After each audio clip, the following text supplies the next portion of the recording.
د هلمند په ناوه ولسوالۍ کې د شفتالو بڼ دې ته ورته لسګونه د شفتالو بڼونه د هلمند په مختلفو ولسوالیو کې تازه پر حاصل راغلي دي. د هلمند د کرنې ریاست د پلان او برنامو مدیر وایي دا ولایت کې په 15943 هکتار ځمکه کې د میوو بڼونه جوړ شوي دي. سږ کال د 48519 میټریک ټن حاصلاتو د راټولېدو وړاندوینه کړې ده. په میوه‌جاتو کې هم موږ انشاءالله د نورو هیوادونو مخه چې مثال پاکستان و ایران و نور هیوادونه چې دي هغه صادرات واردات چې موږ ته راوړله نو هغه تر ډېرې اندازې پورې مخه ډپ سوې ده بنده سوې ده نو انشاءالله موږ به لا په آینده کې صادرات ولرو هغو هیوادونو.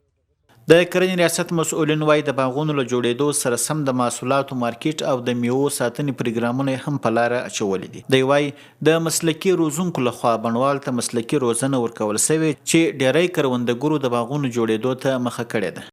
وخت په وخت سره زموږ مسلکي ټیم حاضر دی چې هلته ټریننګونه ورته ورکوي روزنه ورته ورکوي.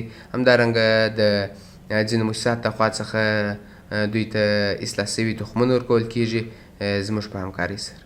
بلخوا بڼوال وایي تازه رسیدلي حاصلات یې تیر کال په پرتله ډیر او ښه مارکیټ لري. دوی وایي که اسلامي امارت ورته د میوه‌جاتو د ساتنې او دسته‌بندۍ لپاره سړې خونې جوړې کړي نو په نړیواله کچه به ښه مارکیټ پیدا کړي. نو دا شفتالو مو چې کرلي دي اوس مو نور هم ځمکه هم ورته برابره کړې ده. شاش کال مو تقریبا 300-400 ناله نور هم ایښي دي.